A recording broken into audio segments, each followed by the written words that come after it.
Hi everyone, I'm here to share my testimony about my life, how God is still on me, protect and guide. Before is I was so down in life. I was so depressed, especially when nasira ang aking pamilya. Maraming pagsubok ang aking natamo sa buhay na hindi ko maintindihan, may paliwanag. Ang puso't isipan ko noon ay punong-puno ng galit at puot sa aking ama ama ng aking mga anak. Ang hirap tumayo na bilang isang ina at ama sa isang pamilya. Hindi ko alam ang aking gawin noon habang nagtatrabaho ako. Umiiyak ako, tumutulo ng aking luha. Ang dami kong katanungan kay God. Bakit ako pa? Mas lalo na feeling ko na I was so useless here in the world when my mom is died. Wala na akong lalapitan. Wala na akong ina na tumulong sa akin na mag-alaga sa mga aking anak. Depressed ako noon. Maraming pagsubok na na-encounter ko sa aking buhay. Pero until sa maisipan ko na I can kill myself. And that one is in the phone. I was on the phone and my sister was telling that.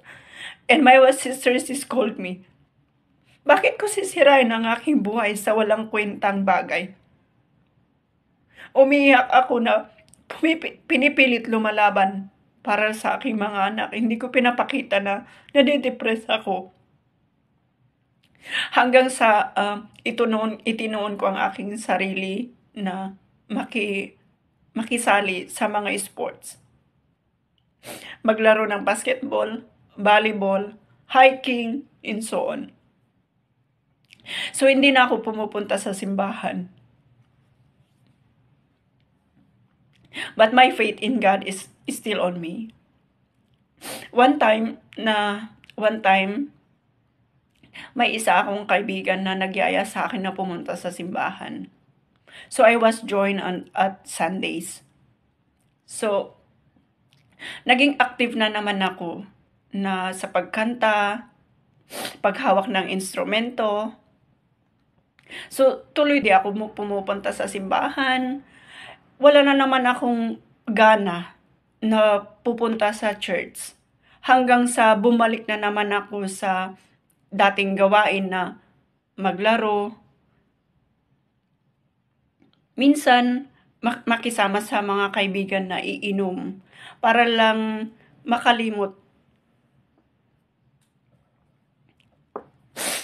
But my faith in God is still on me.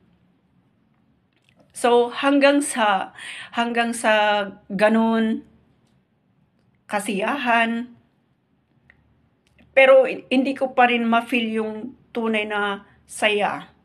Hanggang sa may isa akong sister na nagyaya sa akin na pumunta sa church. At dito yon sa GLCF. So I was so thankful na kahit sa kadami-dami ng pagsubok, sa pagkukulang, pagkasala ko kay God, may ginagamit pa rin siya na instrumento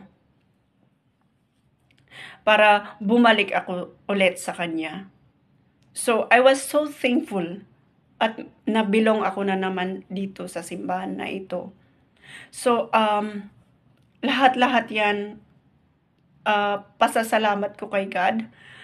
Kasi may mga kapatid ako, kaibigan, mga relatives na nagli-lift up sa akin at sa mga leaders ng mga simbahan na tumutulong sa prayer para sa akin to lift up.